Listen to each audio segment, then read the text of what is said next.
திரைசக்தி நேயர்களுக்கு வணக்கம். இப்போது பார்ப்பது அண்ணா நீ என் தெய்வம் படம். அவசர போலீஸ் 100 ஆனது எப்படி, அதை பற்றி பார்ப்போம். தமிழ் திரையுலகில் இயக்குனர், பத்திரிகையாளர், நடிகர், திரைக்கதை வசனகர்த்தா, இசையமைப்பாளர் என பன்முகம் கொண்ட ஒரு கலைஞராக திகழ்ந்தவர் கே. பாக்கியராஜ். மக்கள் திலகம் எம்ஜிஆர், லதா, நம்பியார் நடித்த ஸ்ரீதரின் அண்ணா நீ என் தெய்வம் பாதியில் நிறுத்தப்பட்ட எம்ஜிஆரின் படத்தை பாக்கியராஜ் அவரே இயக்கி நடித்து சூப்பர் ஹிட் கொடுத்திருக்கிறார். அதை பற்றி பார்ப்போம். எம்ஜிஆர் முதலமைச்சர் பதவி கிடைத்ததும் அதனால் அவரால் அந்த படத்தில் நடிக்க முடியாமல் போனது. அந்த படத்தை கிடப்பில் போட்டுவிட்டனர். அதன் பின் 15 வருடம் கழித்து எம்ஜிஆரின் செல்லப்பிள்ளையான பாக்கியராஜ் அந்த படத்தை அவசர போலீஸ் 100 என்று எடுத்து அசத்தினார். அதில் ஆச்சரியம் என்னவென்றால், இந்த படம் அந்த படத்தில் தொடர்ச்சியாக வரும். அதாவது நம்பியார், சங்கீதா, VS ராகவன் போன்றவர்கள் அண்ணா நீ என் தெய்வம் படத்தில் உள்ள கதாபாத்திரங்களில் அதன் தொடர்ச்சியாக பாக்கியராஜ் இயக்கிய அவசர போலீஸ் 100 படத்தில் நடித்தனர். பாதியில் கிடப்பில் போடப்பட்டிருந்த அண்ணா நீ என் தெய்வம் என்ற படத்தின் ஏறக்குறைய 4 அடி திரைப்பட காட்சிகளுக்கு ஏற்றாற்போல் பாக்கியராஜ் கதை அமைத்து அவசர போலீஸ் 100 என பெயரை மாற்றி வெளியிட்டார். அதில் பாக்கியராஜுடன் கௌதமி, சிலுக்கு சுமிதா போன்றோரும் இணைந்து நடித்திருப்பார்கள்.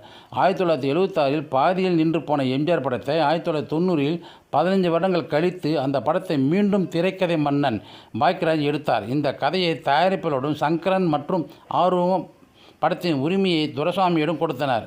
அவர்தான் படத்திற்கு நிதி உதவி செய்தார். இதனால் விநியோக தொழில் பெருநஷ்டம் ஏற்பட்டது.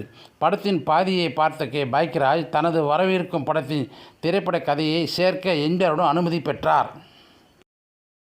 தயாரிப்பாளர் துரைசாமி பார்த்து, கதையை நான் பார்த்துக்கொள்கிறேன், ஹீரோவை நீங்கள் சொல்லுங்கள், அவரை வைத்து படம் முடிக்கலாம் என்றார் பாக்கியராஜ். அவர் எம்ஜிஆரிடம் அழைத்துச் சென்றார். எம்ஜிஆரிடம் ஹீரோவாக யாரை போடலாம் என்றார் பாக்கியராஜ். அதற்கு நீயே ஹீரோவாக நடி என்றார். பாக்கியராஜ், தலைவரே, நான் இந்த படத்திற்கு செட்டாக மாட்டேன் என்றார். அப்படி என்றால் 4000 அடி படத்தை குப்பைகளை போடு, 10-12 லட்சம் நான் அதை கொடுத்து விடுகிறேன் என்றார். உடனே பாக்கியராஜ், சரி தலைவரே என்று கதையை எழுத தொடங்கினார். கதையும் சொன்னார். எம்ஜிஆருக்கும் ஓகே சொன்னார்.